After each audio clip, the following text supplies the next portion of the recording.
Welcome to Kaplan Professional Education's monthly economic update. I'm Trevor Trahan, and today I'm speaking with the Australian School of Business's Fellow of Economics, Tim Harcourt. Thanks for joining us today, Tim. Good to be with you again, Trevor.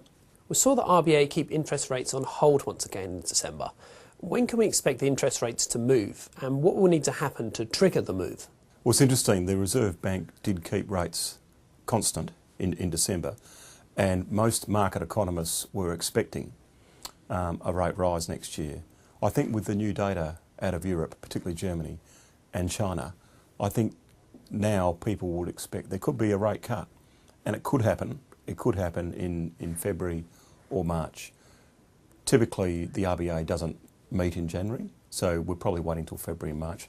More likely to be a rate cut now than an interest rate rise. What do you think 2015 will hold for the fortunes of the Australian dollar? Well, we've gone from the dollar dazzler to the Aussie battler again. I think at one stage people were very concerned that the very high Australian dollar meant that people were exporting to Asia, buying online from America in retail sector, and they were taking their holidays in Thailand and Tuscany, not Tully and Townsville, and it was really impacting domestic tourism. We've now seen a weakening of the Australian dollar against the greenback, particularly with the unravelling of the quantitative easing. I think that will provide some relief in the economy for domestic manufacturers and tourism operators that have international competition. I think for exporters, 70% of them also import. So whilst a weaker dollar means they're more competitive on the price side, it means they're going to have to pay more for their import costs. So I never think that the exchange rate is as big a deal for a lot of the export sector as people make out. What is your overall projection for the Australian economy in 2015? Well, I think it's going to be a tough year. The latest data on the national accounts show that the drop in the terms of trade is impacting income. Business confidence has been quite badly hit from the beginning of the year, and one thing the new federal government, or relatively new federal government, said is that they'd restore business confidence in the Australian economy, and if anything, it's probably got worse. So I think it'll be a tough year next year. Most of the headwinds are external. Iron ore prices dropping, the impact of oil prices. Worse news out of Europe than we were expecting. We thought we sort of got over my big fat Greek debt and there'd be better signs in Europe, but some of the weakening in the German economies got some impact. Fortunately, a bit better news out of the US. So I think some tough headwinds, and confidence is a bit rattled at home. And there is some concerns about the political argy-bargy in the Senate, meaning the government can't pass its budget. Right now in the cycle, they should be preparing next year's budget. They haven't got the previous year's one passed, so that's having some impact in Australia. Can you talk us through China's first interest rate cut in more than 2 years, please? China's cut interest rates because of some structural issues in the Chinese economy. If you like, the whole reason we've been going through this restructuring is because China has been a nation of shippers relying on exports around the world. They want to become a nation of shoppers. They want to improve domestic consumption and investment. And in many ways, America's been a nation of shoppers wanting to be a nation of shippers. So China wants to move towards the domestic economy, build up these second and third tier cities, these little country towns like Chongqing that are 33 million people. And there's concern that pressure on demand will cause some issues in the housing sector, and they're concerned that there's going to be a bit of a housing crash. So they're trying to lower interest rates to basically steady the ship, and that's one reason we've seen the first rate cut in about 2 years. How are we seeing the various population demographics of Asia, such as the ageing population in Japan, impact the economic performance of the region? Well, the demographics of Asia are interesting. Japan's running out of husbands, China's running out of wives, India's got a very young population. The implication is that Japan is a nation of saving. It's pretty cautious because it's got this ageing population. We're seeing a feminisation of Japan in terms of the types of tourism that now occurs around the world from Japan. The women tend to book it, and also you're seeing a bit of a demographic impact in its labour market. For China, they've got the other problem. They're running out of wives. There's going to be a lot of Chinese guys in Shanghai pubs having fistfights soon because they're running out of suitable partners.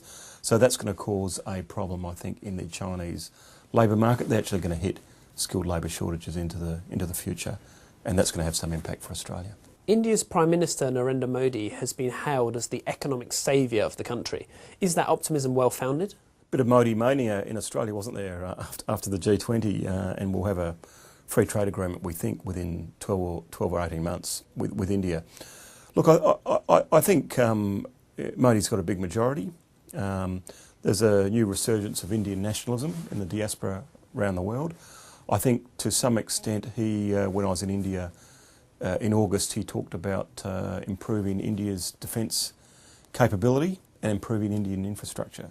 I think for the most part he's not going to be hostile to foreign investment, and he'll want basically to have an open economy. I think his predecessor Manmohan Singh did a lot for India. I mean, before he became Finance Minister and Prime Minister, India was a very closed economy. It really had a Nehru-Gandhi economic nationalism, which was a legacy of British rule. Now they've opened up their economy much more. Big job to do, but it's in the right direction for India. It was a strong third quarter for the US economy. What drove that outcome? I think the quantitative easing program moving along, some improvements in competitiveness that we've seen in the US, and the new Fed chairman, Janet Yellen, is a trained labour economist, so she's seeing growth and labour market performance as really key. So I think the macroeconomic settings in the US are probably right in terms of employment and economic growth. They've got a good team at the Fed.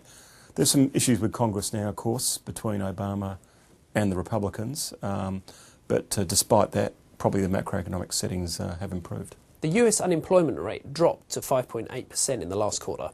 What does that mean for the wider US economy? Well, it's very good news. I mean, there's been a pickup in manufacturing in the US. Its exaggerations of its death have been very much exaggerated, and in the service sector too, and overall improvements in business confidence. What's interesting is that the United States has improved in terms of employment and lowering unemployment. It still is missing its great labour mobility that it used to have. And I think some of the issues that Obama is grappling with the amnesty on immigration is to basically encourage people to be an open part of the labour market so that they can move in and move up the ranks. And that's a very important political issue, but I think it's an important economic issue in America for improving human capital. Too many people have been in the informal part of the labour market. Too many people have been on stagnant minimum wages that have been frozen. So I think there is a view that you've got to start improving wages at the lower end and bringing more people into the labour market. Aside from these positive results, which components of the US economy are still struggling? I think the US still has weakness in its financial sector. It hasn't totally recovered from the subprime. I think it's obviously got budgetary issues with its dichotomy between Congress and the White House on who controls the purse strings. So I think there's a crisis in political economy, and there's a lot of weakness in its financial sector. Fortunately, the real parts of its economy, in manufacturing, in output and in the labour market, the US is starting to look up. So that's a good sign for cautious optimism in 2015. The OECD has said the weak eurozone economy poses a major threat to global economic growth. Why is that the case? Well, it's interesting. The eurozone itself has sort of tied everyone up in one straitjacket with the common currency, and coupled with austerity measures meant it's been a pretty hard time for Europe. I think there's a movement in some of the key economies beyond that stance, but ultimately Europe has to have its institutions freed up so that sovereign governments can make their own decisions. At the moment, I think it's probably too much controlled by Brussels, and some of the backlash towards European dominance that you're seeing in most of the economies, including the emerging economies, Poland and so on, as well as the UK, mean that Europe does have to sort of rethink its institutional framework. The European Commission has created a new EU strategic investment fund designed to mobilise at least €315 billion over the next 3 years to jumpstart the EU economy. How will that money be utilised? Well, I think they're going to mainly spend it principally in infrastructure and social capital. One weakness in Europe is that its trade policies and its investment policies have been very European focused. I don't think a European fund on its own is enough. I think Europe being more open to foreign investment and pushing for more openness in agricultural trade would engage Europe more with the world, and that would provide more benefits. They've had a lot of Eurosclerosis for a while. They need a bit of Eurovision. What else can Europe do to improve its economic performance? I think institutionally they've got to wind the Brussels controls back. I don't think the euro has been successful. I think Europe was a noble cause, and I think reducing trade barriers and allowing more investment between Europe and the world and within Europe was a good thing. But I think trying to tie everyone up with one currency, one central bank, one foreign policy for a range of economies that are so diverse, from Greece to Romania to Poland to Germany and France and Spain and Portugal, I think it's been too difficult to manage. So I think they've got to rethink the institutions, as noble as the original cause was. Otherwise we'll see some of the difficulties not only in Greece but the rest of Europe, and also some of the backlashes towards immigration that we're now seeing in the UK very strongly with the rise of UK IP and other type parties. Thanks for your time today, Tim. Okay, thanks Trevor, good to be with you.